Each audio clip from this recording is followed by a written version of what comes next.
Hi friends, ഞാൻ തയ്യാർ ചെയ്യാൻ പോകുന്നത് വളരെ ഹെൽത്തി ആയിട്ടുള്ള 2 ഐറ്റംസ് ആണ്. ഒന്ന് മല്ലിക്കാപ്പിയും പിന്നെ നമുക്ക് കാപ്പിയോടൊപ്പം കഴിക്കാൻ പറ്റിയ ഒരു ബീട്രൂട്ട് കൊണ്ടുള്ള അടയുമാണ് തയ്യാർ ചെയ്യാൻ പോകുന്നത്. ഇനി നമുക്ക് വേണ്ടത് കുറച്ച് ഏലക്കായും കുരുമുളകും ഒരു കഷ്ണം ചുക്കുമാണ്. ചുക്ക് ഒരു ചെറിയ കഷ്ണം, ഒരു 6 ഏലക്ക, ഒരു അര സ്പൂൺ പെപ്പറാണ് എടുത്തിട്ടുള്ളത്. സാദാ ജീരകം ഒരു ചെറിയ സ്പൂൺ അളവാണ് നമുക്ക് വേണ്ടത്, കൂടിപ്പോകരുത്. അളവുകൾ കറക്റ്റ് ആയിരിക്കണം. നല്ല നാടൻ കരിപ്പട്ടിയാണിത്. അത് ഒരു വലിയ കഷ്ണം എടുത്തിട്ടുണ്ട്. നമുക്ക് ഇത്രയും വേണ്ട, കാപ്പിക്ക് എത്രയാണ് ആവശ്യം അതനുസരിച്ച് ഇട്ട് കൊടുത്താൽ മതിയാകും. ഇനി നമ്മൾ എടുത്തു വച്ചിരിക്കുന്ന ഐറ്റംസൊക്കെ നമുക്കൊന്ന് വറുത്തെടുക്കണം. അതിനായിട്ടൊരു ചീനിച്ചട്ടി ചൂടാക്കാൻ വെച്ചിട്ടുണ്ട്. ആദ്യം നമുക്ക് മല്ലിയാണ് ഇട്ട് കൊടുക്കേണ്ടത്. ഇതൊരു 100 ഗ്രാം അളവിലാണ് വരുന്നത്. വളരെ കുറച്ചാണ് ഞാനിപ്പോൾ ചെയ്ത് കാണിക്കാൻ പോകുന്നത്. മല്ലിയൊക്കെ നമുക്ക് നന്നായിട്ടൊന്ന് വറുത്തെടുക്കാം. മല്ലി വറുക്കുമ്പോൾ തീരെ അങ്ങ് കരിഞ്ഞു പോകാൻ പാടില്ല. ഒത്തിരി കരിഞ്ഞപ്പോൾ നമുക്ക് കാപ്പിക്ക് കയ്പിറങ്ങുന്നതാണ്. മല്ലിയുടെ നിറമെല്ലാം മാറി ചെറിയ ബ്രൗൺ നിറമാവുമ്പോൾ നമുക്ക് മല്ലി മാറ്റി വയ്ക്കാവുന്നതാണ്. ഇനി നമുക്ക് വറുക്കേണ്ടത് ഏലക്കായും കുരുമുളകും ചുക്കുമാണ്. മൂന്നും നമുക്ക് ഒന്നിച്ചിട്ട് തന്നെ വറുത്തെടുക്കാം. കുരുമുളക് കുറച്ച് അളവിലാണ് ഇപ്പോൾ ചേർത്ത് കൊടുത്തിട്ടുള്ളത്. കാപ്പിക്ക് എരിവൊക്കെ ഇഷ്ടമുള്ളവർ കുറച്ചുകൂടി നമുക്ക് ചേർത്ത് കൊടുക്കാവുന്നതാണ്. അതുപോലെ ഏലക്കായും നമുക്ക് കാപ്പിക്ക് നല്ലൊരു മണമൊക്കെ കിട്ടാൻ സഹായിക്കും. അവസാനമായിട്ടാണ് ജീരകം ഞാൻ വറുത്തെടുക്കുന്നത്. ജീരകം പെട്ടെന്ന് തന്നെ നമുക്ക് വറുത്ത് കിട്ടുന്നതാണ്. അതുകൊണ്ട് പെട്ടെന്ന് കരിഞ്ഞു പോകാതെ വേഗം കോരിയെടുക്കാൻ നോക്കണം. ഇനി നമുക്ക് വറുത്ത ഐറ്റംസൊക്കെ മറ്റൊരു പാത്രത്തിലേക്ക് മാറ്റാം.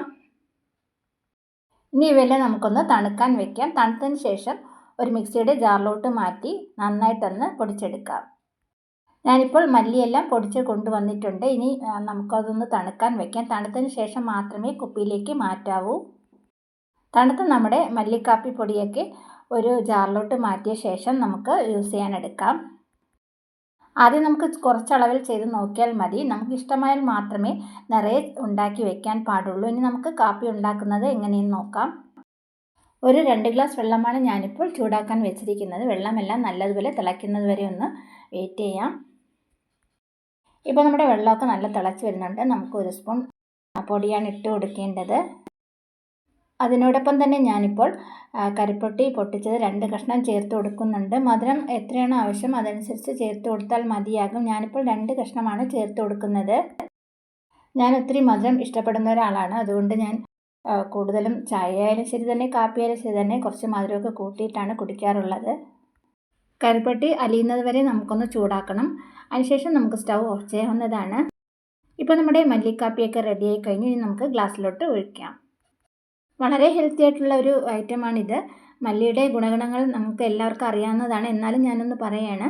നമ്മുടെ ശരീരത്തിലെ അമിതചൂട് കുറയ്ക്കുവാനും ദഹനം മെച്ചപ്പെടുത്തുവാനും അതുപോലെ ഷുഗർ കൺട്രോൾ ചെയ്യാനും വളരെ ഉത്തമമാണ് മല്ലിക്കാപ്പി കുടിക്കുന്നത്. അതുപോലെ മുടി കൊഴിച്ചിൽ തടയാനും മല്ലി കഴിക്കുന്നത് നല്ലതാണ്.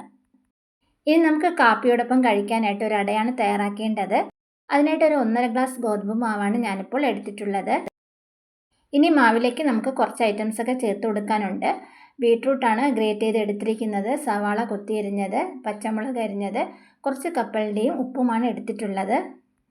മാവ് കുഴയ്ക്കുമ്പോൾ ചേർക്കാനായിട്ട് കുറച്ച് എണ്ണ കൂടി എടുക്കണം.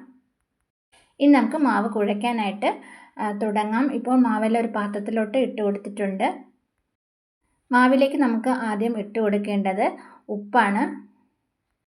ഇനി നമുക്ക് അരിഞ്ഞു വെച്ചിരിക്കുന്ന ഐറ്റംസൊക്കെ ഒന്നൊന്നായിട്ട് ചേർത്ത് കൊടുക്കാം. സവാള ഇട്ട് കൊടുത്തിട്ടുണ്ട്. ഇനി പച്ചമുളകാണ് ഇട്ട് കൊടുക്കാൻ പോകുന്നത്. അതിൻ്റെ കൂടെ തന്നെ കപ്പലണ്ടിയും ഇട്ട് കൊടുക്കുന്നുണ്ട്. ഇനി നമുക്ക് അട കുറച്ച് സോഫ്റ്റായിട്ട് കിട്ടാനായിട്ട് കുറച്ച് എണ്ണ കൂടി ചേർത്ത് കൊടുക്കാം. വെളിച്ചെണ്ണയാണ് ഞാനിപ്പോൾ യൂസ് ചെയ്യുന്നത്. അതിനോടൊപ്പം തന്നെ നമുക്ക് ഗ്രേറ്റ് ചെയ്ത് വെച്ചിരിക്കുന്ന ബീട്രൂട്ട് കൂടി ഇട്ട് കൊടുക്കാം. ഇപ്പോൾ എല്ലാ ഐറ്റംസും ഞാൻ ഇട്ട് കൊടുത്തു കഴിഞ്ഞു. ഇനി നമുക്ക് എല്ലാം കൂടി നന്നായിട്ടൊന്ന് മിക്സ് ചെയ്തെടുക്കണം. ആദ്യം വെള്ളമൊന്നും ചേർക്കണ്ട. ബീട്രൂട്ടിലെ വെള്ളം കൊണ്ട് തന്നെ നമുക്കൊന്ന് കുഴച്ചെടുക്കാവുന്നതാണ്. എല്ലാം കൂടി നന്നായിട്ടൊന്ന് മിക്സ് ചെയ്തെടുക്കാം. നമുക്ക് കപ്പലണ്ടിക്ക് പകരം കാഷ്യൂ നട്ട്സ് അതുപോലെ വേറെ ഏത് നട്ട്സും നമുക്ക് ചെറുതായിട്ട് അരിഞ്ഞ് ചേർക്കാവുന്നതാണ്. ഇനി നമുക്ക് കുറച്ച് വെള്ളം കൂടി ഒഴിച്ചു കൊടുത്ത് നന്നായിട്ടൊന്ന് കുഴച്ചെടുക്കാം. ഇതും വളരെ ഹെൽത്തി ആയിട്ടുള്ള ഒരു ഐറ്റം തന്നെയാണ്. ബീട്രൂട്ടൊക്കെ നമുക്ക് ആഴ്ചയിൽ ഒരിക്കലും കഴിക്കേണ്ട ഒരു ഐറ്റമാണ്. തീർച്ചയായിട്ടും എല്ലാവരും ഒന്ന് ട്രൈ ചെയ്ത് നോക്കുക ഈ റെസിപ്പി. ഇപ്പം മാവെല്ലാം ഞാൻ നന്നായിട്ട് കുഴച്ച് കഴിഞ്ഞു. ഇനി നമുക്ക് അട തയ്യാറാക്കാനായിട്ട് പാനാണ് അടുപ്പത്ത് വെക്കേണ്ടത്. ഒരു ദോശ പാൻ ചൂടാക്കാൻ വെച്ചിട്ടുണ്ട്. കുറച്ച് എണ്ണയൊന്ന് തടവി കൊടുക്കാം. അതിനുശേഷം നമുക്ക് മാവ് പരത്തി കൊടുക്കാം. ചെറിയ ചൂടിലിട്ടാണ് ഞാനിപ്പോൾ ഇത് തയ്യാറാക്കി എടുക്കുന്നത്. കൂടുതൽ ചൂടിട്ടാൽ പെട്ടെന്ന് തന്നെ കരിഞ്ഞു പോകുന്നതാണ്. മാവെല്ലാം പരത്തിയതിന് ശേഷം നമുക്ക് 1 സ്പൂൺ എണ്ണ കൂടി മുകളിലായിട്ട് ഒഴിച്ചു കൊടുക്കാം. ഞാനിപ്പോൾ വെളിച്ചെണ്ണയാണ് യൂസ് ചെയ്യുന്നത്. നെയ്യ് ചേർക്കാൻ ഇഷ്ടമുള്ളവർ നെയ്യ് ചേർത്തും ഇതുപോലെ തയ്യാറാക്കി എടുക്കാവുന്നതാണ്. നമുക്ക് ഏത് ചേർത്താലും നല്ല രുചികരമായ ഒരു അട തന്നെയാണിത്.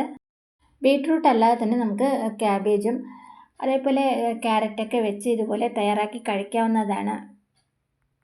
ഇത് നമുക്ക് ബ്രേക്ക്ഫാസ്റ്റ് ആയിട്ടും കഴിക്കാം, ഈവനിങ് സ്നാക്സ് ആയിട്ട് കൂടി കഴിക്കാം. ഈ രണ്ടും നമുക്ക് എങ്ങനെ വേണമെങ്കിലും യൂസ് ചെയ്യാവുന്നതാണ്. ആദ്യം നമുക്കൊന്ന് അടച്ചാണ് വേവിക്കേണ്ടത്. ഒരു 4-5 മിനിറ്റിന് ശേഷം നമുക്കൊന്ന് ഓപ്പൺ ചെയ്ത് മറിച്ചിട്ട് കൊടുക്കാം.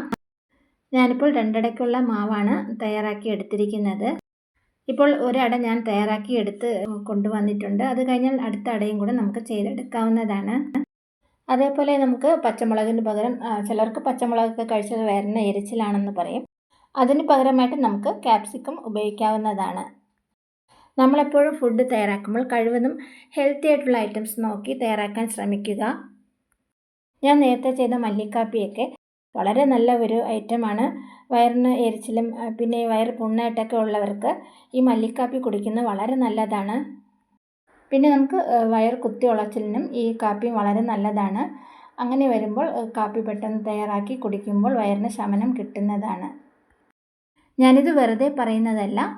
ഞാൻ ഇതുപോലെ ചെയ്ത് കഴിച്ചു. അപ്പോൾ വളരെ ആശ്വാസം തോന്നി. അതുകൊണ്ടാണ് ഇങ്ങനെ ഒരു വീഡിയോ കൂടി ചെയ്യുന്നത്. ഇപ്പോൾ നമ്മുടെ വളരെ രുചികരമായ ബീട്രൂട്ട് അടയൊക്കെ റെഡിയായി കഴിഞ്ഞു. 2 റെസിപ്പീസും ഇഷ്ടമായാൽ എല്ലാവരും ഒന്ന് ട്രൈ ചെയ്ത് നോക്കുക. വീഡിയോ ഇഷ്ടമായ ലൈക്ക്, ഷെയർ ആൻഡ് സബ്സ്ക്രൈബ് ചെയ്യുക. അതുപോലെ നിങ്ങളുടെ കമൻസും എന്നെ അറിയിക്കുക.